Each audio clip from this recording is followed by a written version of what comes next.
हम्म, तो आज तुम्हारा सवाल नंबर है 18। ठीक है, 17 तक कल हो चुके थे। ठीक है ना, इस पेपर में 17 तक सवाल तुम्हारे हो चुके थे।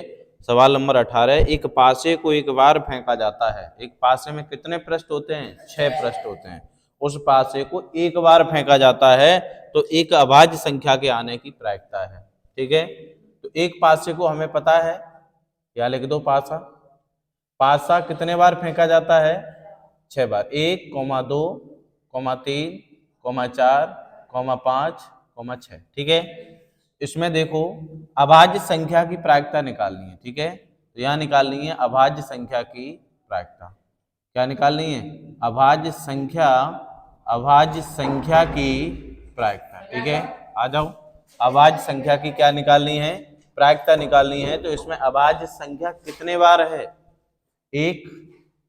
कितने बार है बताओ भाई? अभाज्य संख्या वो होती है जो खुद से कटे, कोई दूसरा न काटे। दो एक अभाज्य संख्या है। 1, 2, 3। 3 ही तो है, एक तो वैसे ही छोड़ दो उसे। तो कितनी है? 3 है। और टोटल संख्या 6। पदों की संख्या बट्टे पदों की कुल संख्या, अनुकूल बट्टे प्रतिकूल। ठीक है, तो यहां आ जाएगा कितने बार? 1/2। राइट आंसर क्या हो जाएगा? 1/2। नोट करो।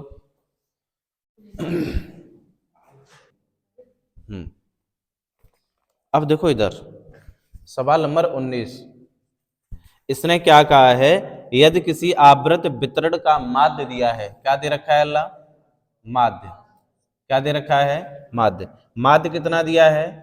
20.5। ठीक है, तथा माध्यिका भी दे रखी है इसने। माध्यिका, माध्यिका कितनी दे रखी है भाई? माध्यिका है 21 है। तो बहुलक ज्ञात करें।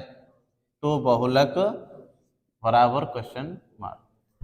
ये सूत्र वाकई में तुम्हारे पूरे मैथ में नहीं देखने को मिला है। ठीक है, तो लिख दो अतः सूत्र से। ठीक है, अतः सूत्र से क्या होता है? बहुलक बराबर, सूत्र क्या होता है? बहुलक बराबर, बहुलक बराबर 3 माध्य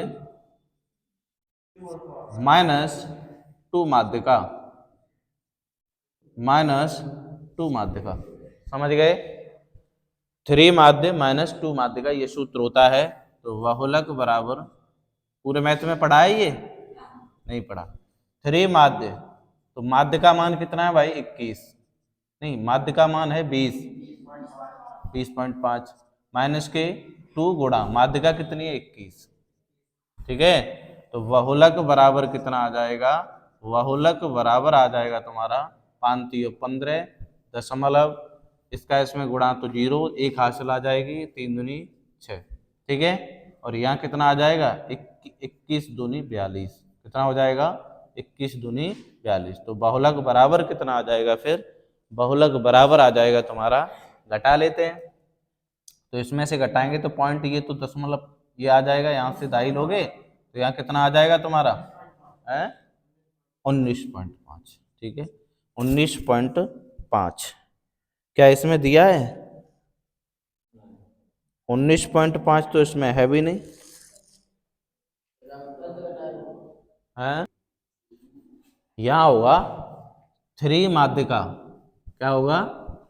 3 माध्यिका। सूत्र थोड़ा गलत लिख गया था। 3 माध्यिका और 2 माध्य। समझ गए? 2 माध्य। तो यहाँ माध्यिका, माध्यिका का कितना है? यहाँ पे माध्यिका 21 है। 21 है। माध्य कितना है? 20.5 है। ठीक है, तो यहाँ आ जाएगा 21 × 63 माइनस 20 दूनी 40 और 5 दूनी 10। तो 40 और 1 कितना हो जाएगा? 41। ठीक है, कितना हो जाएगा? अरे 5 दूनी 10, 0 आ जाएगा, 0 तो 1 आ जाएगा, 2 दूनी 4, 41। अब घटा लो तो बहुलक बराबर आ जाएगा तुम्हारा, बहुलक बराबर आ जाएगा कितना? 22। ये आंसर। ठीक है, नोट करो। सवाल नंबर 20। सवाल नंबर 20 में ये दिया है, निम्नलिखित में से कौन सी किसी घटना की प्रायिकता नहीं हो सकती है। अब इधर देखो, अगर पासे की बात करोगे तो 6 पृष्ठ होते हैं। गौरव इधर देखो, जैसे अगर पासे की बात करोगे तो इसके कितने पृष्ठ होते हैं? 6 पृष्ठ होते हैं। ठीक है, कितने पृष्ठ होते हैं भाई? 6।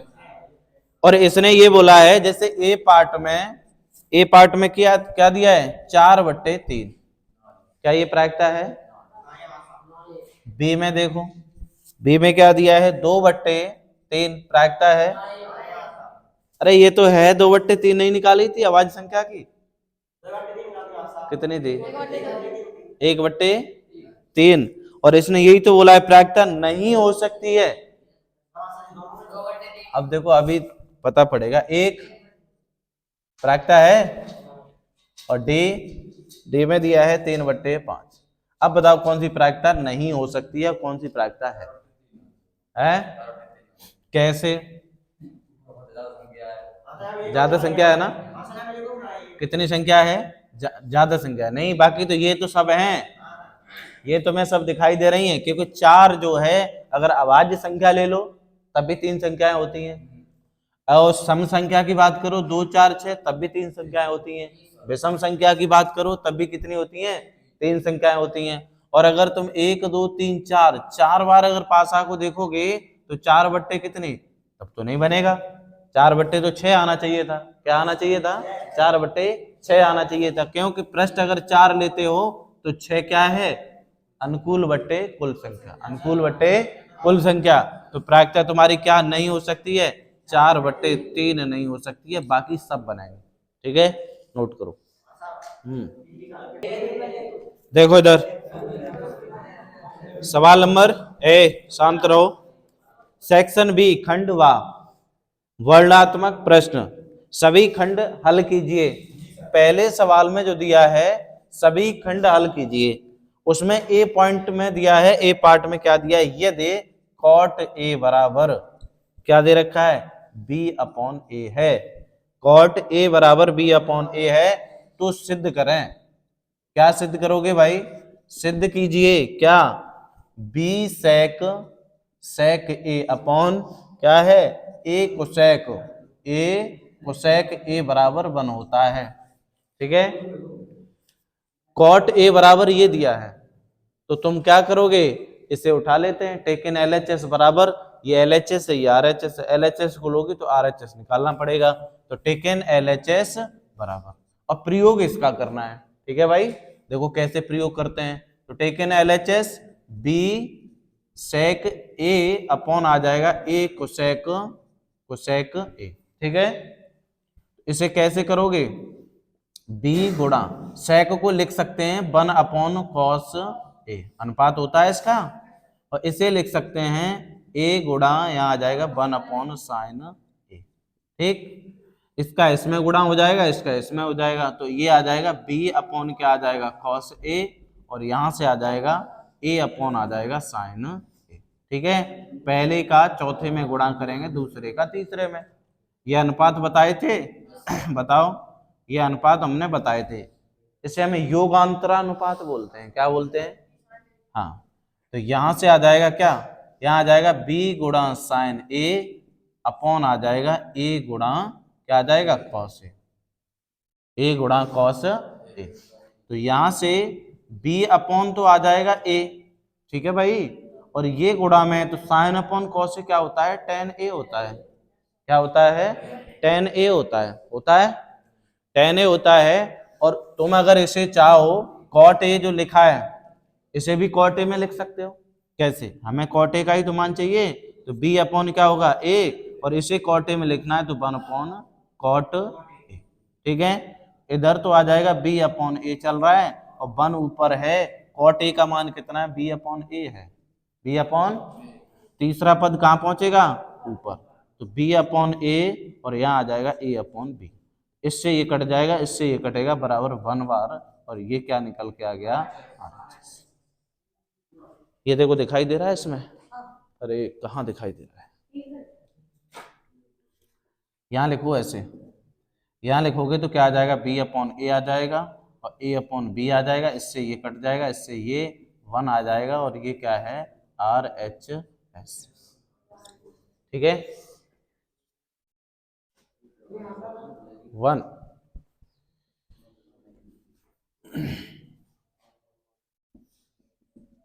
यही तो प्रूफ करना है, नोट करिए।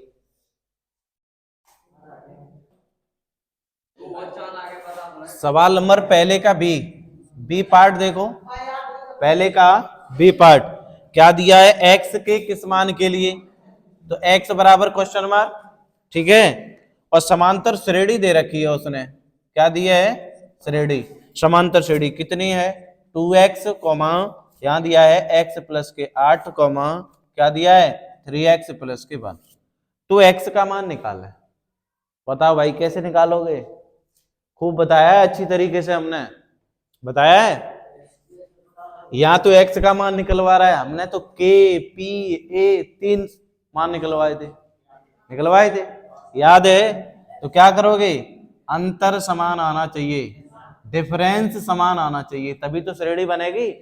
तो इसका तो हो जाएगा D1 और ये हो जाएगा D2, और दोनों के दोनों अंतर अगर बराबर हैं तभी श्रेणी बनेगी।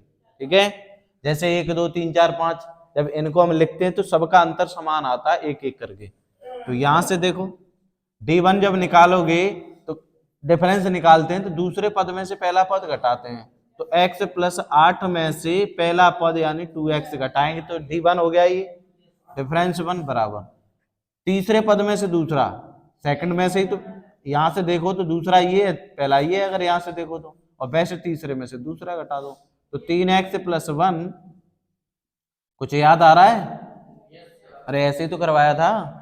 तो यहाँ आ जाएगा x प्लस के 8 माइनस के 2x बराबर, और ये हो जाएगा 3x प्लस के 1, माइनस का अंदर गुणा कर दो तो प्लस माइनस माइनस हो जाएगा, यहाँ माइनस के 2 में से 1 जाएगा तो माइनस के x बचेगा प्लस के 8 बराबर, यहाँ देखो कितना बचेगा 2x बचेगा, 3x में से x जाएगा, 8 में से 1 जाएगा तो माइनस के 7 बचेगा। ठीक है ना, इन्हें इधर ही ले आओ तो माइनस के x और माइनस के 2x बराबर में माइनस के 7 और माइनस के 8। ठीक है, इन्हें जब जोड़ोगे तो माइनस के 3x बराबर 8 7 15 माइनस के 15, इससे ये कट गया तो 3 पंजे कितना हो जाएगा, तो x बराबर कितना आ गया, x बराबर कितना आ गया भाई 5 आ गया। कोई दिक्कत, नोट करो। सवाल नंबर जो है पहले का सी पार्ट में क्या दिया है, 2√3 एक अपरिमेय संख्या है, 2√3 एक अपरिमेय संख्या है, प्रूफ करना है, सिद्ध करना है। तो देखो कैसे हल करेंगे इसे, तो लेट यानी माना 2√3 बराबर a अपॉन बी मान लेते हैं, 2√3 बराबर a अपॉन बी मान लेते हैं। ठीक है, जैसे ही 2√3 अपॉन a अपॉन बी मानेंगे तो क्या करेंगे, इसके नीचे ऐसे लिख लो 2√3 बराबर a अपॉन बी, इसके नीचे 1 मानेंगे और इसका क्रॉस मल्टीप्लाई, तो यहां से आ जाएगा क्या 2√3 b बराबर a आ जाएगा, क्या आ जाएगा 2√3 b बराबर a, तो यहां से हम लिख सकते हैं क्या √3 बराबर a अपॉन 2b, भाई ये गुणा में ही तो है, तो √3 इधर भेज दिया, क्या ये आपस में बराबर होंगे, अरे इधर तो √3 है, इधर क्या है पूरे अंक है ना, पूर्णांक है, तो ये आपस में क्या ये बराबर है, जब ये बराबर नहीं है तो ये क्या हो जाएगा परिमेय संख्या है, इज नॉट बराबर, तो यहां लिख दो। अतः हमारा मानना है कि अपनी लैंग्वेज भी चला दो इसमें, अतः हमारा या मेरा मानना है ऐसे लिखो, अतः मेरा मानना है कि √3 एक अपरिमेय संख्या है, √3 एक अपरिमेय संख्या है। कोई दिक्कत, नोट कर लो।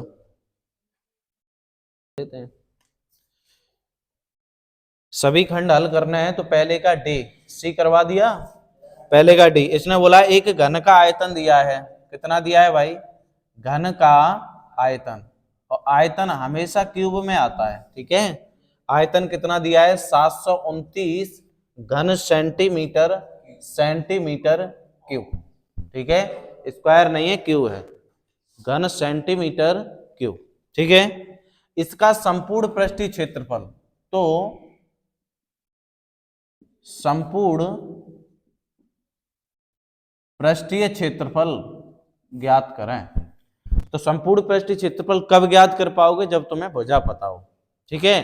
तो यहां से भुजा निकाल लेते हैं, घन का आयतन, और घन का आयतन क्या होता है भाई, भुजा क्यों होता है, घन का आयतन क्या होता है, घन में, यानी वही क्यूबोर्ड वो होता है ना, वो अपना वो खेलते हैं, क्या खेलते हैं, पासा खेलते हैं, वही तो तुम्हारा घन होता है। अरे घन क्या होता है, जो वर्ग होता है उसी में ऊंचाई और लगा दो तो घन बन जाएगा, और घन को हम हाथ में पकड़ लेंगे, वर्ग को हाथ में नहीं पकड़ पाते, यही तो होता है। एक तीसरी भुजा अगर ऐड हो जाए तो उसे घन कहते हैं। तो घन का आयतन, उसमें लंबाई और चौड़ाई प्लस नहीं गुणा ऊंचाई, तीन भुजा हो जाएंगी, तो क्या हो जाएगा, भुजा क्यू, भुजा क्यू बराबर 729, ठीक है, 729। अब ये कितने का क्यू है बताओ, ये कितने का क्यू है, 729, 9 का है, तुम्हें क्यू नहीं पता है, 9 का क्यू है, तो इससे तो ये कट जाएगा, तो भुजा कितनी आ जाएगी भाई, भुजा आ जाएगी 9 सेंटीमीटर, कितनी आ जाएगी, 9 सेंटीमीटर, ठीक है ना, 9 सेंटीमीटर, भुजा आ गई तुम्हारी 9 सेंटीमीटर। उसने बोला है संपूर्ण पृष्ठीय क्षेत्रफल, एक होता है पृष्ठीय क्षेत्रफल, देखो दोनों निकलवा देते हैं, ठीक है। एक तो होता है पृष्ठीय क्षेत्रफल, घन का पृष्ठीय क्षेत्रफल क्या होता है, 4 4 भुजा, ठीक है, 4 क्या होता है, भुजा नहीं, 4 भुजा स्क्वायर होता है, 4 भुजा स्क्वायर, एक तो होता है ये 4 भुजा स्क्वायर। तो यहाँ इसे जब निकालेंगे तो 4 गुणा भुजा का मान कितना है, 9, 9 का वर्ग कर दो, तो यहाँ कितना आ जाएगा, 4 गुणा 9 में 81, 4 एक 4 और 8 चको 32 सेंटीमीटर स्क्वायर। एक तो ये आ गया पृष्ठीय क्षेत्रफल। पृष्ठीय की बात करेगा तो 4 भुजा का हम लेंगे क्षेत्रफल, और संपूर्ण की बात करेगा तो एक घन में कितनी भुजा होती है, कितनी होती है भुजाएं, कम से कम 12 होती हैं, 12 का आधा कर दो, 6 भुजाएं, 6 पृष्ठ बनेंगे, उसमें बनेंगे। तो यहां संपूर्ण पृष्ठीय क्षेत्रफल क्या हो जाएगा, संपूर्ण पृष्ठीय क्षेत्रफल तुम्हारा जो हो जाएगा वो 6 भुजा स्क्वायर हो जाएगा, ठीक है, 6 भुजा स्क्वायर, भुजा लिख दो यहाँ, 6 भुजा स्क्वायर। तो यहां से आ जाएगा 6 गुणा, और यहाँ 9 का वर्ग करोगे क्योंकि भुजा का मान कितना है, 9, तो 6 गुणा 81, और 6 एकन 6 और 8 6 48 सेंटीमीटर स्क्वायर, ठीक है। दोनों तरीके से हमने बता दिया। अगर पृष्ठीय क्षेत्रफल की बात करें तो 4 भुजा स्क्वायर लेंगे, और संपूर्ण पृष्ठीय क्षेत्रफल की बात करें तो 6 भुजा स्क्वायर, ठीक है, सेंटीमीटर स्क्वायर है, कुछ खास है नहीं। ई पार्ट में क्या दिया है, बिंदु दे रखे हैं 2 माइनस के 3 और, ठीक है, 2 माइनस के 3 और माइनस के 4 6, ठीक है, को मिलाने वाले रेखाखंड को मिलाने वाले रेखाखंड, मिलाने वाले रेखाखंड को 1:2 में, 1:2 के अनुपात 2 के अनुपात में बहाते विभाजित करता है, अंत अंत विभाजित करता है, अंत विभाजित, ठीक है, अंत विभाजित करता है, ठीक है ना। अंत विभाजित करने वाले, ऐसे लिखो, करने वाले बिंदु के निर्देशांक, ठीक है, निर्देशांक ज्ञात करें। समझ गए, समझ रहे हो यहां तक। तो कैसे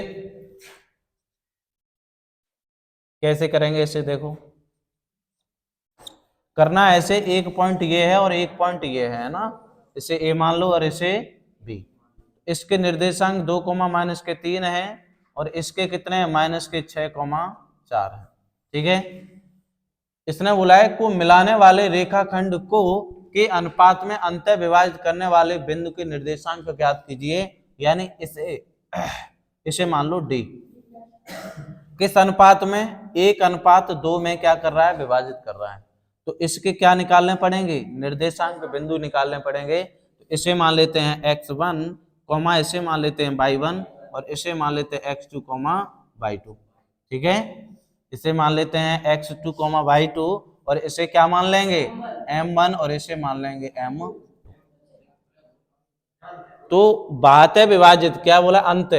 अंत के लिए हमने क्या बताया था, प्लस, और बाह्य के लिए क्या बताया था, माइनस।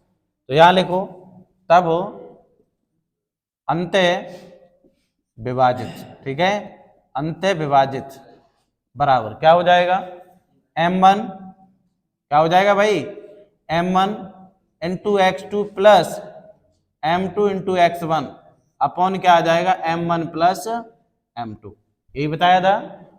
और इधर आ जाएगा m1/2 प्लस m2 और क्या हो जाएगा, y1 अपॉन यहां आ जाएगा m1 प्लस m2, m1 और m2। ठीक है,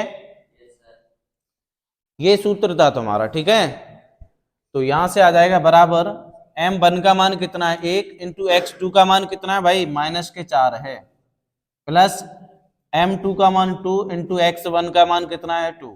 ठीक है, m1 प्लस m2 तो 1 प्लस के कितना हो जाएगा, 2, m1 का मान 1 है इंटू y2 का मान कितना है, 6, y2 का मान कितना है, 6, और यहाँ आ जाएगा प्लस m2 का मान 2 है और y1 का मान कितना है, -3 है, कितना है, -3, और यहाँ आ जाएगा 1 प्लस के 2। यहाँ तक कोई किसी को दिक्कत, इसका इसमें गुणा करेंगे तो -4 आ जाएगा, प्लस ये हो जाएगा 2 दूनी 4 और ये 3 हो जाएगा, यहाँ से 6 प्लस माइनस क्या हो जाएगा, -3 दूनी 6 और यहाँ कितना आ जाएगा, 3, 4 में से -4 में से क्या जाएगा, +4, 0, और 0 में 3 का भाग देंगे तो 0, और इसमें ये भी कट जाएगा 0, तो 0 में 3 का भाग देंगे 0, तो क्या आ जाएंगे, यही तो मध्य बिंदु के निर्देशांक यही तो है, 0, नोट करो फटाफट।